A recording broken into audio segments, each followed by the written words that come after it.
سلام دوستان، امیدوارم روز خوبی داشته باشین. وقتتون بخیر. من مانیکس مکس هستم از کانال مانیکس مکس. امروز اومدیم یه چالش جدید برای خودمون بزنیم. چالشش چیه؟ این که باشه ما دیدیم تو ویدیوها یه لیوان آب میارن و مثلا این آب توش نیست میارن و یه دستمال میذارن روش و این دستمال توی که میکنن اینطوری که میکنن آب نمیریزه. میخوایم ببینیم این واقعی نیست چجوری هستن. خب امیدوارم از این ویدیو خوشتون بیاد. حتما این ویدیو رو و چنل رو سابسکرایب بکنید، ویدیو رو لایک بکنید، کامنت هم بذارید، زنگوله هم فعال بکنید. خب بزن بریم برای چالش. خب دوست من این لیوان آب آوردم و حالا یه دستمال در بیاریم. بچه اینم دستمال. خب این اول بزنیم جایی برای که آب نریزه.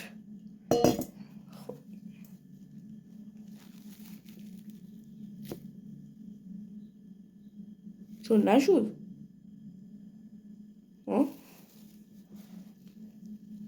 اشکال نداره، خواستم توانستم 3 بار دیگه.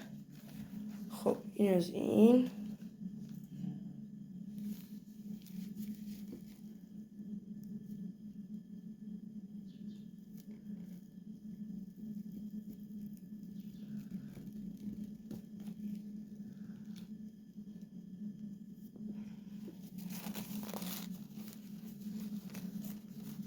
بچه چند باری کنم تا که شد.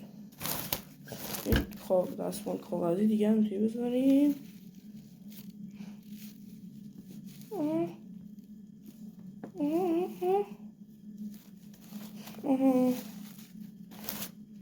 یکی دیگه هم بذاریم.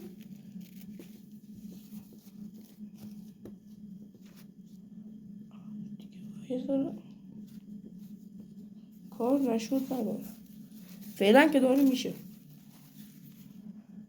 یکی دیگه هم به بعض اطمینان دورش خودش دوریم تا اینا میشه.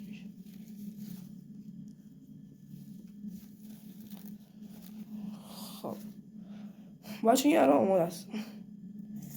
یا نامش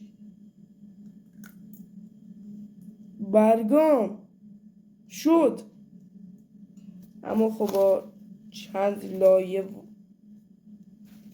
لایه دستمال کاغذی، اما شد واقعا.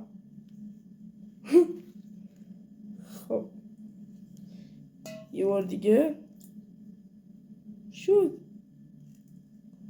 خب دوستان یه آزمایشم موفقانه باز کمی یه بار دیگه انتخاب کنیم.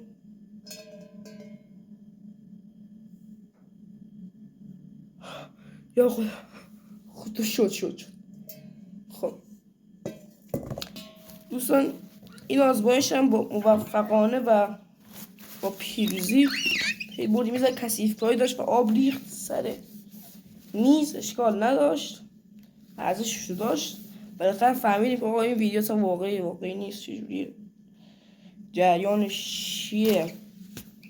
بچه تا اینجا که آب ریختیم